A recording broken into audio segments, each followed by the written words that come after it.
कुछ लोग हम लोग आगे प्रोसीड करते हैं एक बार बस। जो जो लाइव है एक बार देख लेते हैं। ठीक है, चलो।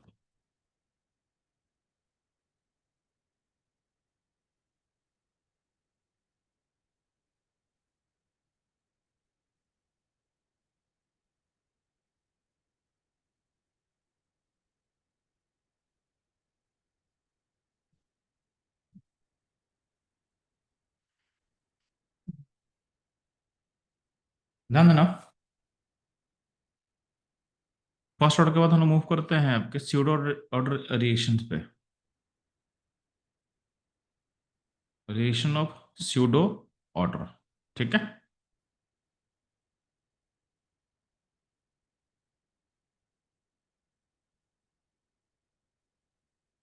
तो सबसे पहले हम लोग कर लेते हैं आपका कवर करते हैं हम लोग सेकेंड ऑर्डर रिएक्शन को।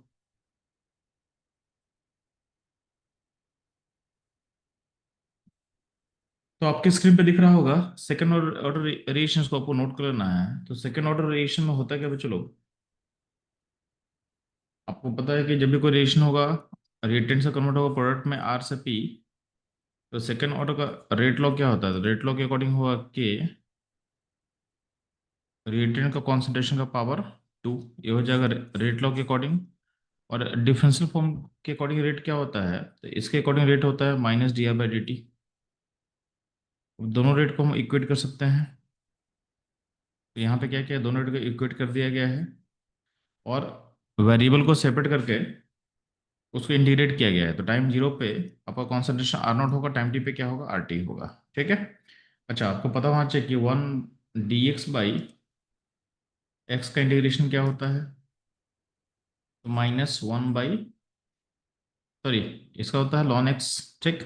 तो हमको डी एक्स बाई एक्स नहीं चाहिए, हमको बेसिकली चाहिए D x by x square का इंटीग्रेशन चाहिए था। तो D x by x square का इंटीग्रेशन। तो D x by x square का इंटीग्रेशन क्या होगा? तो अगर आप देखोगे तो D x by x square का इंटीग्रेशन जो होगा, ये हो जाएगा माइनस। ठीक है। आप पढ़े हो ना, इसका इंटीग्रेशन आप पढ़े होगे। एक्स टू पावर एन का इंटीग्रेशन क्या होता था? Integration x plus n plus one by n plus one होगा। ठीक है। यहाँ पे जो पावर हो जाएगा इसको आप ऐसे लिख सकते हो, डी एक्स, एक सेकेंड,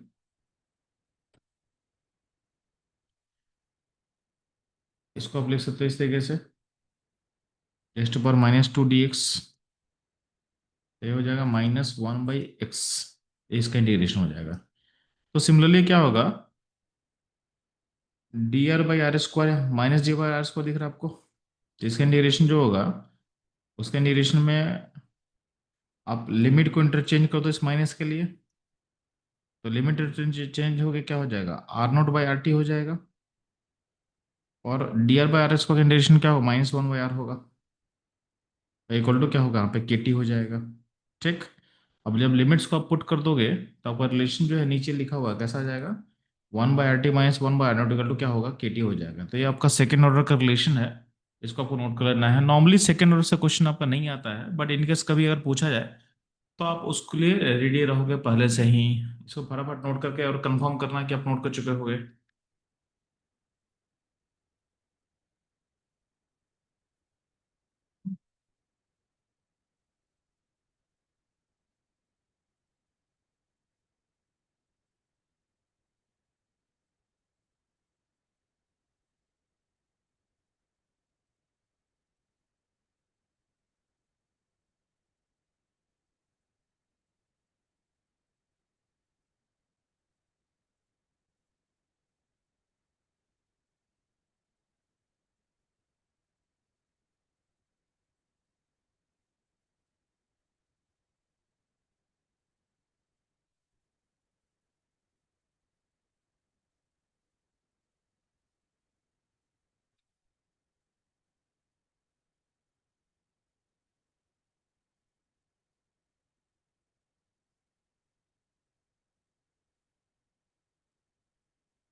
ठीक है, तो यहाँ तक आप नोट कर चुके हो गए, तो ध्यान देंगे।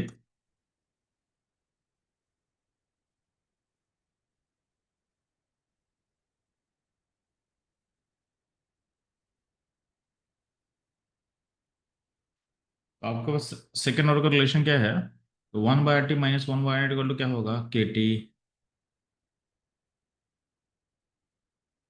ये हो गया 1/RT minus 1/R0 equal to KT। ठीक है, तो अब क्या है,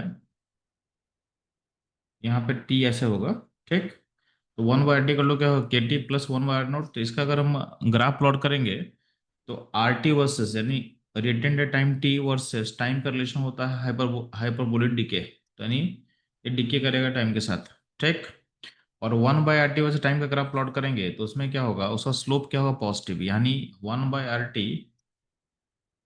को अगर हम y मान लेते हैं और टाइम को अगर हम x मान लेते हैं, ठीक, तो उस केस में क्या होगा, ये अगर y की तरह act करेगा, इसको आप x मान लो, तो k हो जाएगा m की तरह और a हो जाएगा c की तरह, ठीक। तो इसमें इंटरसेप्ट हो जाएगा 1/R0, ठीक। और यहाँ पे क्या हो गया, k, तो आपका tan थीटा जो है यहाँ पे k यानी स्लोप हो जाएगा, tan थीटा यानी k हो जाएगा, ठीक है। स्लोप क्या हो जाएगा इसका, पॉजिटिव इक्वल टू tan, और tan थीटा इक्वल टू क्या हो जाएगा, k हो जाएगा। तो ये था सेकेंड ऑर्डर का ग्राफ्स, इसको नोट करेंगे फास्ट।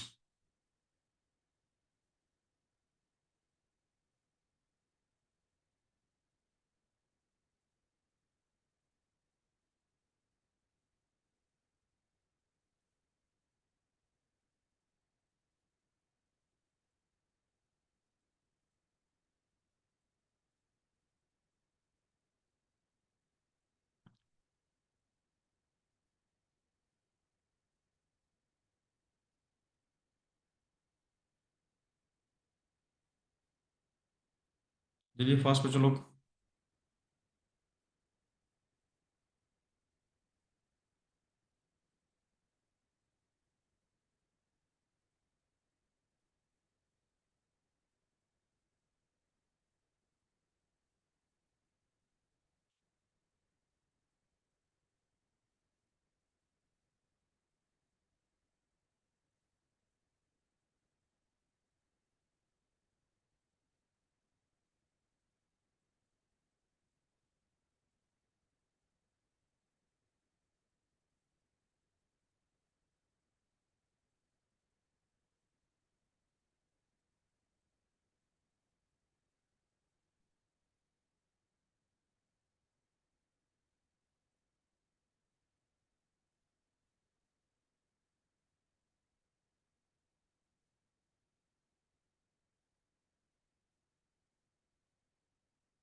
ठीक है,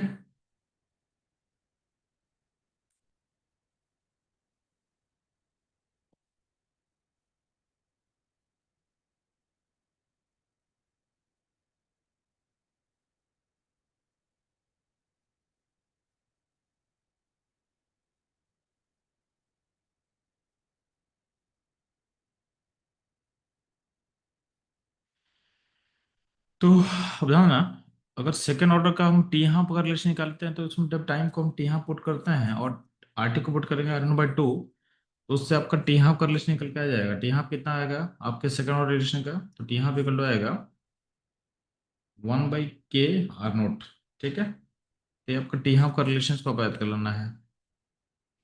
तो यहाँ पे आपका जो भी टी हाफ होगा या कोई भी टाइम इंटरवल होगा जो आपके सेकेंड ऑर्डर का, वो 1/R0 होगा, यानी इनिशियल कॉन्सेंट्रेशन का इनवर्स होगा।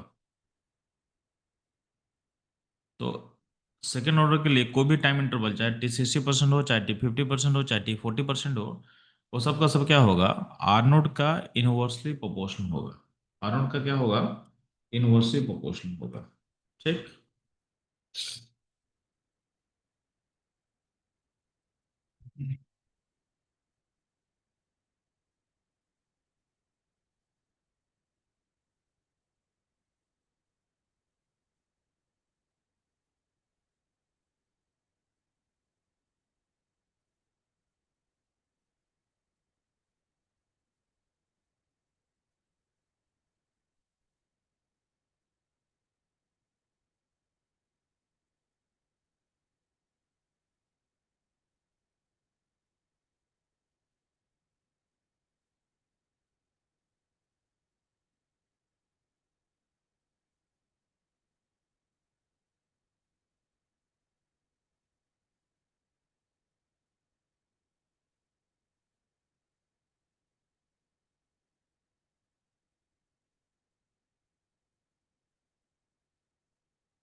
ठीक है, ये यहाँ तक कोई दिक्कत है बच्चों लोग? हम्म। तो था सेकंड ऑर्डर। अब इसमें एक इंपॉर्टेंट रिलेशन है आपका nth ऑर्डर का, उसको नोट कर लो आप थोड़ा सा, ठीक है? तो कभी कभी nth ऑर्डर का क्वेश्चन आपसे पूछेगा तो उसमें उसको नोट कर लेना है। तो यहाँ पे ध्यान देना, nth ऑर्डर बस इतना ही नोट कर ले कि फोर्थ nth ऑर्डर रिएक्शन क्या होगा, ठीक है? तो ध्यान देना, फोर्थ nth ऑर्डर रिएक्शन जो टी यहाँ पे होता है 1/r0 के का पावर n-1 होता है, ये रिलेशन बस नोट कर लो। तो nth ऑर्डर रिलेशन का टी यहाँ पर r0 पर रिलेशन क्या होता है वो नोट कर लो, बस इतना आपके लिए इंपॉर्टेंट है, इसे नोट कर लेना फास्ट। कभी कभी इस पे बेस्ट क्वेश्चन आता है, उसके लिए आपको रेडी रहना है। ठीक, इसे नोट कर ले, फिर हम मूव करेंगे स्यूडो ऑर्डर रिएक्शन पे। नेक्स्ट हमारा फोकस होगा स्यूडो ऑर्डर रिएक्शंस, ठीक है?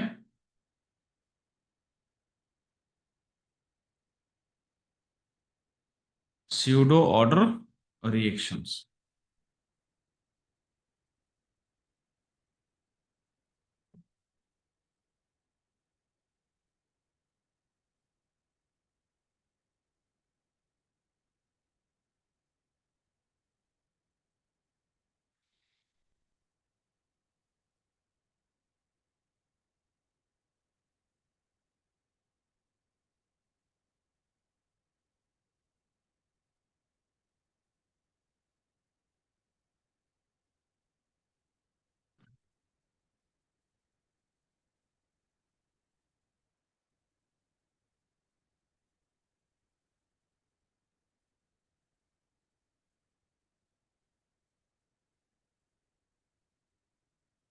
स्यूडो ऑर्डर रिएक्शंस, ठीक है?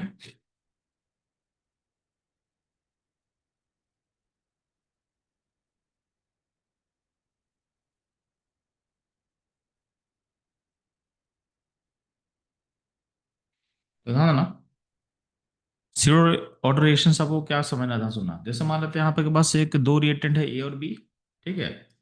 और दोनों मिलकर बना रहा प्रोडक्ट पी बना रहा है, ठीक है? और हम एज्यूम कर रहे हैं कि इसमें ए के रिस्पेक्ट में ऑर्डर है एम और बी के रिस्पेक्ट में ऑर्डर है एन। मैं फिर से रिपीट कर रहा हूँ, आपके पास जो भी गिवन यहाँ दिया हुआ है, ठीक, उसमें आपके पास एक रिएक्शन है जिसमें रिएक्टेंट है ए और B, A and B reactant है, और आपका प्रोडक्ट पी फॉर्म कर रहा है। और हम एज्यूम कर रहे हैं कि इसमें आपका ए के रिस्पेक्ट में जो ऑर्डर है एम है और बी के रिस्पेक्ट में जो ऑर्डर है एन है। तो आपका जो रेट लॉ लिख सकते हो आप, क्या लिखोगे? के ए का पावर एम बी का पावर एन, ठीक? तो रेट लॉ को हम ऐसा लिख सकते हैं, ठीक? यहाँ तो कोई दिक्कत नहीं है। अब ध्यान देना, अगर मान लेते हैं कि हम एज्यूम कर रहे हैं कि बिगिनिंग में ए का अमाउंट अगर 1 है और बी का अमाउंट भी 1 है टाइम 0 पे, तो उसमें अगर मान लेते हैं अगर ए कंज्यूम होगा 0.5 तो बी भी कंज्यूम होगा 0.5 और आपका पी 0.5 बनेगा। तो आपका पहला सिचुएशन था। अगला अगला सिचुएशन हम लेते हैं कि जब कोई भी इसमें से रिएक्टेंट जो है उसको मैं अगर एक्सेस लेंगे तो क्या होगा? If any one of the reactant is taken in excess तो क्या होगा, ठीक? इसको पहले आप नोट कर लेंगे, फिर हम आगे बढ़ेंगे फास्ट। इसको नोट कर लेना बच्चों लोग, फिर आगे हम लोग आगे मूव करेंगे।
ठीक है, तो यहाँ तक आप नोट कर चुके हैं, तो मूव करते हैं हम लोग आगे मूव करेंगे।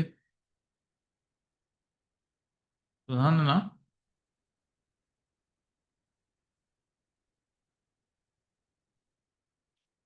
अगर हम इसमें जूम कर लेते हैं कि अगर ए एक्सेस होगा तो क्या होगा, ठीक है? तो अगर हम ए को एक्सेस में लेंगे तो क्या होगा, तो मान लेते हैं कि एक अमाउंट लेते हैं, अगर 1000 और बी का अमाउंट लिया गया है 1। ठीक। तो अगर इसमें लिमिटिंग कौन होगा, तो लिमिटिंग इसमें होगा, लिमिटिंग रिएजेंट होगा बी। अगर हम एज्यूम करें कि बी का 0.5 अमाउंट अगर रेट किया है तो उसमें पॉइंट कितना बनेगा, पी बन जाएगा। ठीक। तो बी का 0.5 और यहाँ पे क्या होगा, ट्रिपल। तो ए कितना बचेगा, तो ए बचेगा 999.5। अगर इन केस बी पूरा का पूरा भी खत्म हो जाए तो भी ए कितना खत्म होगा, ए एक ही खत्म होगा ना, क्योंकि बी का 1 था। अगर बी 1 कंज्यूम होगा तो ए भी कितना कंज्यूम होगा, 1, क्योंकि दोनों का कोफिशिएंट का रिलेशन क्या है, 1:1 रिलेशन में है। तो आप देख रहे हो कि बी अगर पूरा खत्म हो जाएगा, यानी बी का 100% कंजम्पशन हो जाएगा, उसके समय भी एक अमाउंट कितना खत्म होगा, एक ही खत्म होगा। तो चूंकि तुम बिगिनिंग में एक अमाउंट काफी ज्यादा लिए हो तो उसके समय क्या होगा, एक अमाउंट जो होगा 999 बचेगा। ठीक। कोई दिक्कत है यहाँ तक में? ठीक है।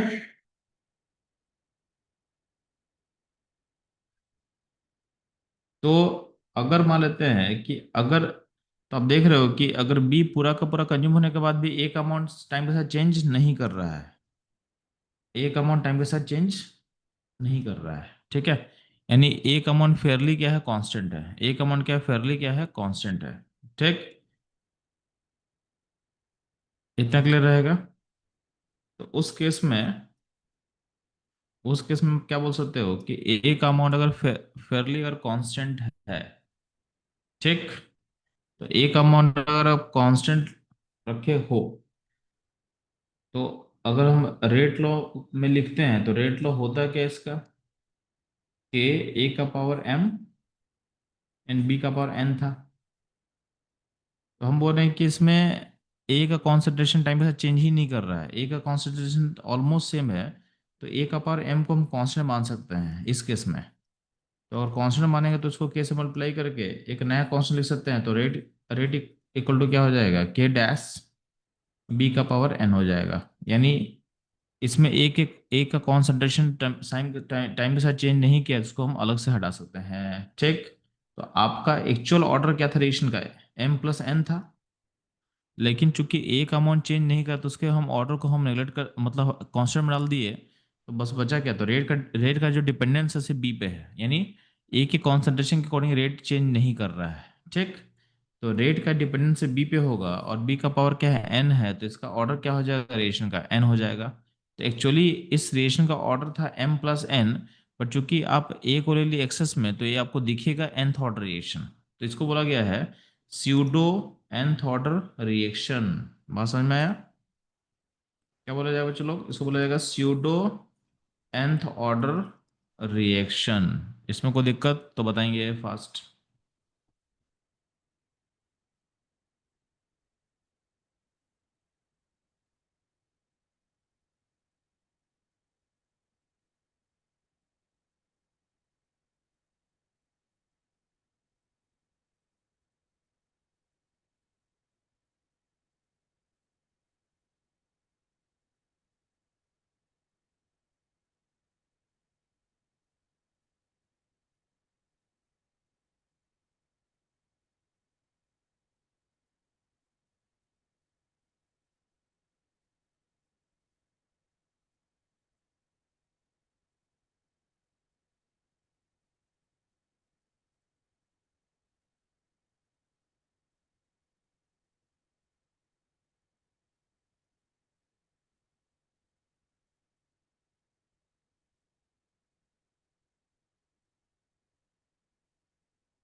ठीक है।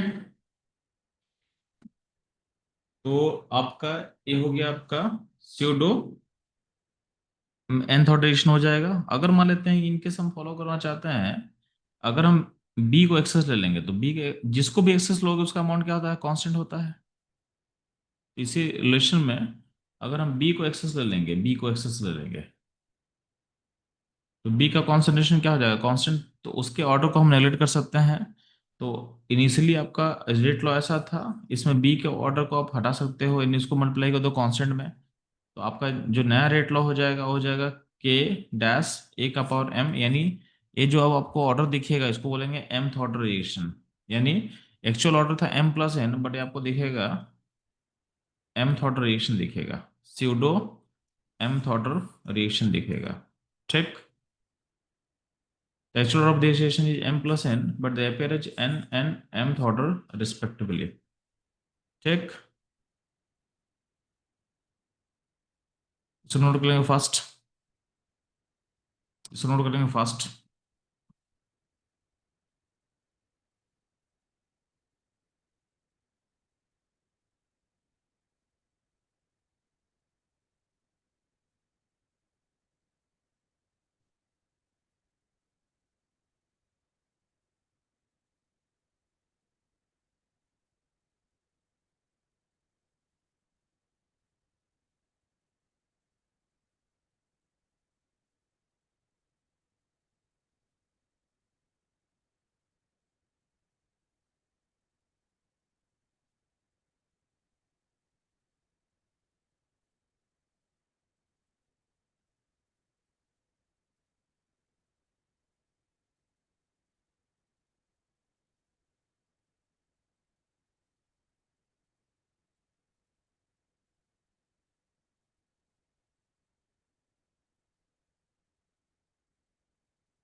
ठीक है,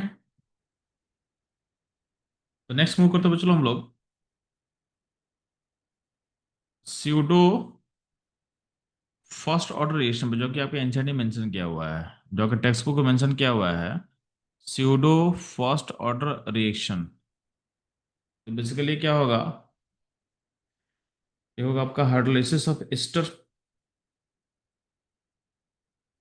हाइड्रोलाइसिस ऑफ एस्टर, ये होगा in acidic medium and in basic medium. ठीक, तो हमारे लिए इंपॉर्टेंट है एसिडिक मीडियम, तो एसिडिक मीडियम फोकस करते हैं पहले हम लोग। तो एसिडिक मीडियम का जो हाइड्रोलाइसिस एस्टर होता है, ये होता है स्यूडो फर्स्ट ऑर्डर रिएक्शन। ये होता है, क्यों, ध्यान देना, तो जब भी हम एस्टर का हाइड्रोलाइसिस करते हैं तो एस्टर होता है, उसमें सॉल्वेंट होता है वाटर, तो ये होता है सॉल्वेंट, और सॉल्वेंट नॉर्मली हम लेते हैं एक्सेस में, ये होता है आपके किस में, एक्सेस में। ठीक, और यहाँ पे क्या होगा, H प्लस, ये हो जाएगा CH3COH and C2H5OH, CH3COH and C2H5OH हो जाएगा। ठीक,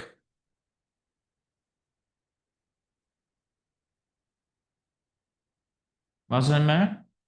तो CH3COH एंड C2H5OH, यानी आप एस्टर को हाइड्रोलाइज करो तो क्या होगा, एसिड एंड एल्कोहल में ब्रेक कर रहा है। इसका जो एक्चुअल इसमें H प्लस होता है, H प्लस होता है कैटलिस्ट की तरह, H प्लस होता है कैटलिस्ट। ठीक, तो एसिडिक मीडियम जो एस्टर का हम हाइड्रोलाइसिस करते हैं, तो उसमें आपके पास एस्टर लेते हैं रिएक्टेंट में और वाटर लेते हैं, वाटर लेकिन होता है सॉल्वेंट, जो कि होता है एक्सेस में। ठीक, इसको आप नोट कर ले। अगर हम बेसिक मीडियम में काम करते हैं तो बेसिक मीडियम में क्या होता है, एस्टर का जो हाइड्रोलाइसिस का जो ऑर्डर होता है सेकंड ऑर्डर होता है। इसमें क्या होता है, एस्टर को हम लेते हैं प्लस लेते हैं बेस, दोनों होता है लिमिटेड में, क्योंकि सॉल्वेंट यहाँ भी पानी है, सॉल्वेंट यहाँ ही पानी है, तो ब्रेक करेगा तो क्या बनेगा, एस्टर का एसिड का सॉल्ट बनेगा और प्लस बनेगा अल्कोहल, प्लस बनेगा अल्कोहल। ठीक है, तो बेसिक मीडियम में इसका ऑर्डर हो जाएगा सेकंड ऑर्डर, लेकिन एसिडिक मीडियम में हो जाता है स्यूडो फर्स्ट ऑर्डर। ये फर्स्ट ऑर्डर क्यों होता है आपको समझना है, इसको नोट कर लो फर्स्ट, तो हम आपको समझाते हैं फिर। इसे नोट करना है, चलो जल्दी से फर्स्ट नोट करोगे।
ठीक है, तो यहाँ तक नोट करिए बच्चों लोग।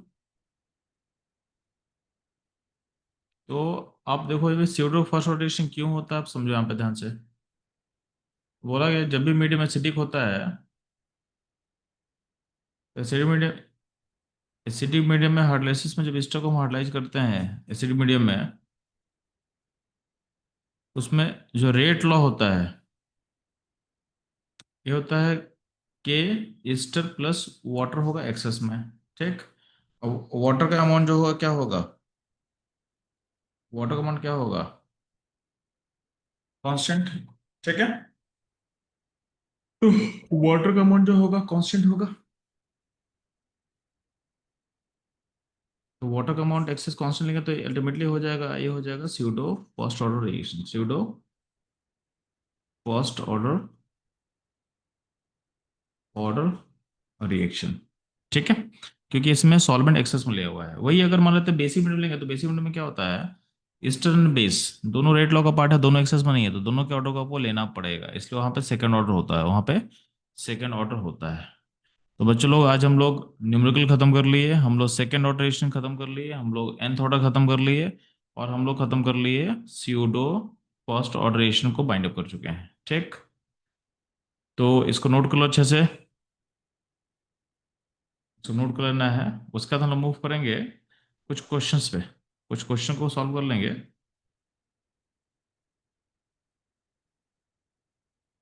और अरेनियस इक्वेशन को इंट्रोड्यूस कर देंगे। आज खत्म नहीं हो पाएगा अरेनियस इक्वेशन, तो नेक्स्ट क्लास में उसको बाइंड अप करेंगे हम लोग।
ठीक है, तो चलो कुछ क्वेश्चन ट्राई करते हैं हम लोग।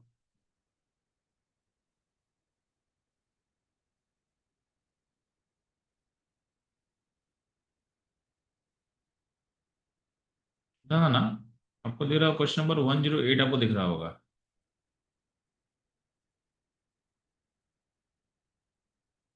क्वेश्चन 108 का आंसर क्या बताएंगे मेरे को, वो क्वेश्चन नंबर 108 दिख रहा होगा स्क्रीन पे, इसका आपको आंसर बताना है चलो, कि कौन सा आंसर करेक्ट होगा, जल्दी से फास्ट। ठीक है, क्वेश्चन नंबर 108 का आंसर बताएंगे बच्चों लोग।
जो पीडीएफ है, इस आज का जो रिकॉर्डिंग अपलोड होगा यूट्यूब में ना, तो मैं बोल देता हूँ कि इस रिकॉर्डिंग में पीडीएफ को अटैच कर देंगे।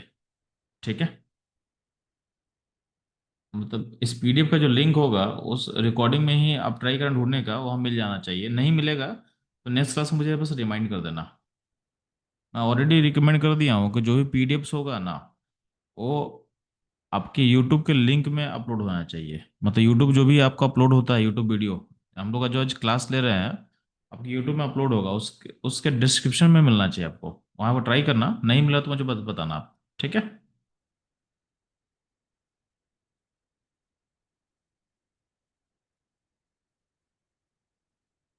ठीक। ठीक है, चलो ध्यान देना। इस क्वेश्चन को हम लोग सॉल्व कैसे करें, ध्यान सुनना। तो कंसिडर द फॉलोइंग रिएक्शन दिया हुआ है। यहाँ पे ए से पी वन गया, बी से पी टू गया, सी से पी थ्री, डी से पी फोर गया हुआ है। बोला है order of the variation are one two three four दिया हुआ है। तो आपको बोला गया है following graph is obtained when the log rate versus log concentration are plotted among the following the correct sequence of the order variation age। तो आपको पता है कि रेट इक्वल टू क्या होता है, रेट इक्वल टू होगा के इंटू कॉन्सेंट्रेशन का पावर एन। ठीक है। तो अगर हम लॉग फॉलो करेंगे तो लॉग रेट इक्वल टू क्या होगा, n log of concentration plus log k हो जाएगा इंटरसेप्ट। तो एन यहाँ पे क्या है, एन है ऑर्डर, और ये होगा स्लोप के इक्वलेंट होगा। तो जिस लाइन का स्लोप ज्यादा होगा उसका ऑर्डर क्या होगा, ज्यादा होगा। जिस लाइन का स्लोप ज्यादा होगा उसका ऑर्डर क्या होगा, ज्यादा होगा। तो सबसे हाईएस्ट स्लोप किसे दे रहा है, फोर का। फोर के बाद टू, टू के बाद वन, वन के बाद थ्री। तो four two one three answer हो जाएगा D. Four two one three answer हो जाएगा डी। ठीक।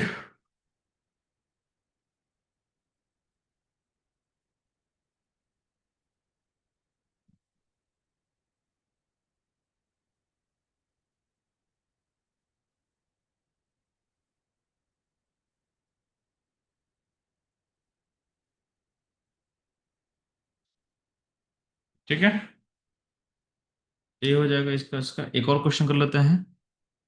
अच्छा, एक क्वेश्चन आगे बढ़ने से पहले थोड़ा सा आपको अरेनियस इक्वेशन का एक थोड़ा सा ग्लिम्स दे देता हूं। मतलब देख लो अरेनियस इक्वेशन किसको हम बोल रहे हैं, और नेक्स्ट क्लास में उसको फिर से दोबारा रिपीट करके पढ़ा देंगे। तो आज इसको बस आपको थोड़ा समझा दे रहे हैं।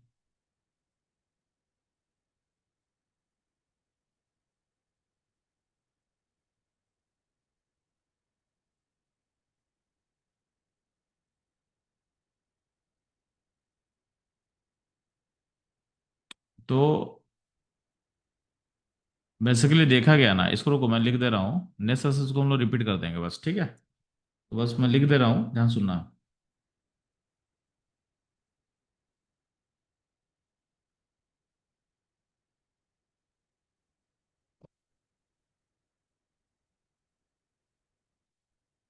तो देखा गया है temperature dependence of temperature dependence of rate, temperature dependence of rate. ठीक।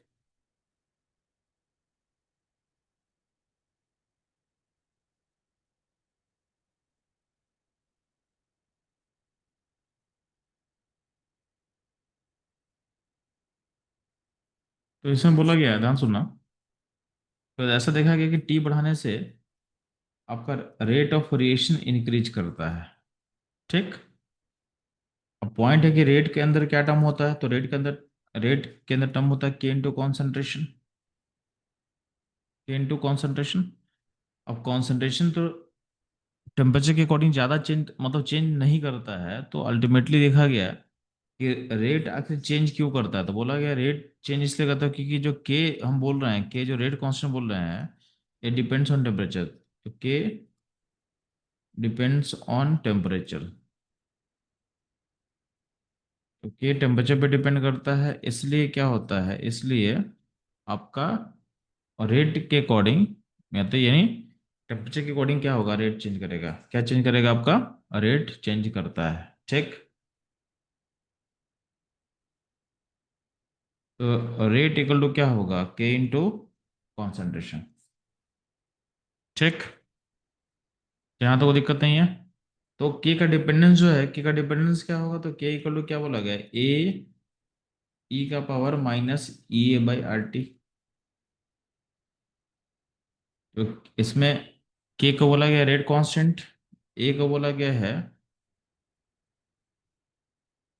अरहेनियस कांस्टेंट, इसको बोलते हैं इसको बोला गया है अरहेनियस इक्वेशन, अरहेनियस इक्वेशन। तो यहाँ पे इस ए को बोला गया है अरहेनियस,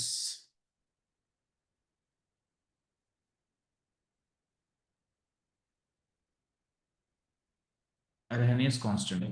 ठीक है। ए को बोला गया है अरहेनियस कांस्टेंट।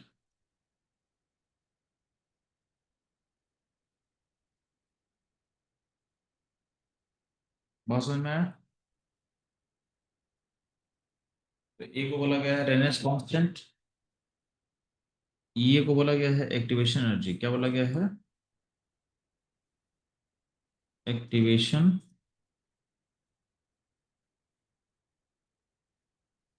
एनर्जी। ठीक है। ई को बोला गया एक्टिवेशन एनर्जी, ए को बोला गया है अरहेनियस कांस्टेंट। ठीक। और आर है गैस कांस्टेंट, और टी होता है टेम्परेचर इन केल्विन स्केल। ठीक। अब इसी में ध्यान देना, तो आपके पास क्या था, k equal to e to power minus minus e bar t है। तो अगर हम दो अलग अलग टेम्परेचर लेते हैं, हमारे टी वन है, टी वन पे के का वैल्यू के वन है, और टी टू पे, सॉरी के वन है और टी टू पे क्या है, के टू है। ठीक है। इस वैल्यूज को पुट कर देखा है तो ऐसा निकलता है log k two by k one equal to क्या होगा, log k two by k one equal to क्या होगा, यहाँ पे E A divided by 2.33 R, 1/T1 - 1/T2। एक रिलेशन होता है इन सारे को लिंक करता हुआ। तो आपका जो क्वेश्चन है, या तो इससे क्वेश्चन बन जाएगा आपसे, या तो आपका इस इक्वेशन से क्वेश्चन बनेगा। तो इसको पहले यूज करके एक दो क्वेश्चन सॉल्व करते हैं। नेक्स्ट क्लास में इसको हम फिर से हम लोग रिपीट करेंगे। ठीक है। नेक्स्ट क्लास में इसको फिर से हम लोग रिपीट करके आगे बढ़ने वाले हैं।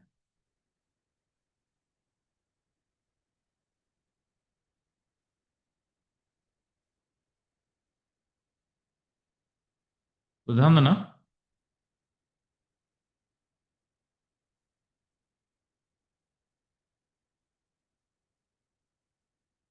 इस टॉपिक में क्या है ना, कैलकुलेशन थोड़ा ज़्यादा होगा।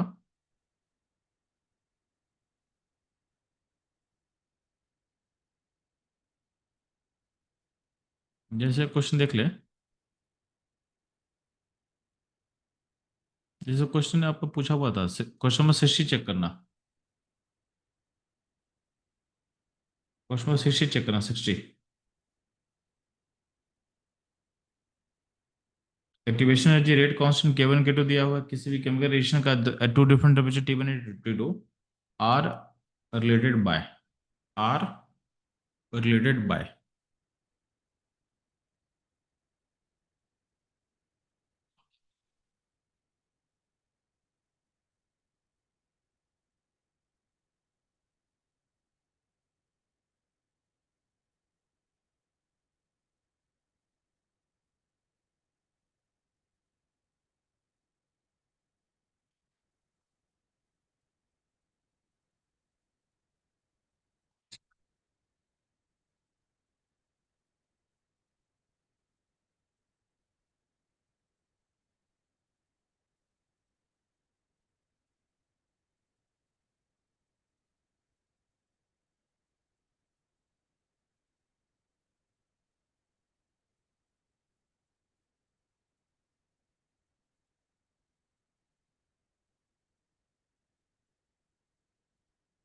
ठीक है, तो इसमें आपको पता है कि डायरेक्ट आप देख लो कि कौन सा आंसर मैच करेगा।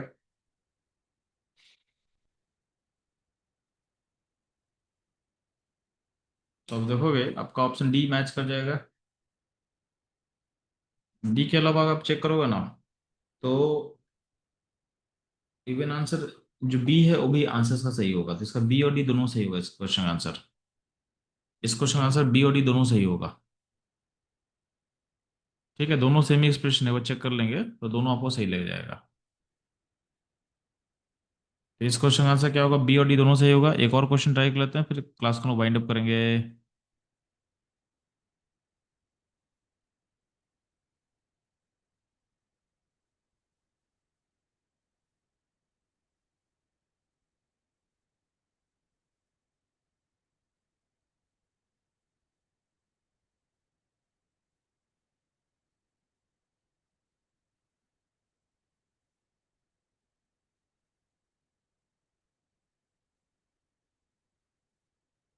क्वेश्चन नंबर ट्राई करो तो ये वाला क्वेश्चन नंबर 62 ट्राई करेंगे। क्वेश्चन नंबर 62 ट्राई करना, लास्ट क्वेश्चन है क्लास का। इसका हम क्लास को वाइंड अप करेंगे, तो जल्दी से 62 ट्राई करके आंसर बताना है फास्ट।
ध्यान देंगे,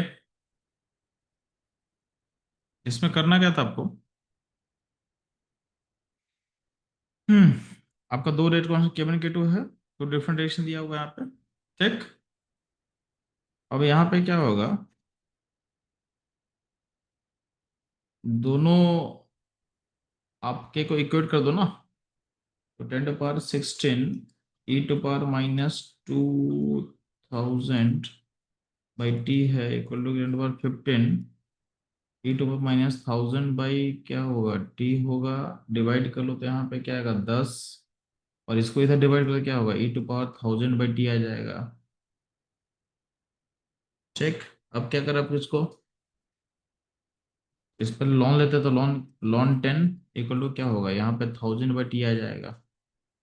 टी टी इक्वल टू क्या होगा 1000 बाई लॉन 10 आ जाएगा। लॉन 10 को ले सकते हैं हम लोग 2.33 log 10, तो यहाँ 1000 होगा, और 2.33 log 10 का वैल्यू कितना होता है 1 होता है, तो इसको आप 1 लिख सकते हो, तो ये 1 हो जाएगा। तो अल्टीमेटली क्या हो जाएगा, टी इक्वल टू होगा 1000 बाई 2.303, यानी आंसर जो अपना होगा कौन सा होगा, आंसर बी होगा इसका करेक्ट आंसर।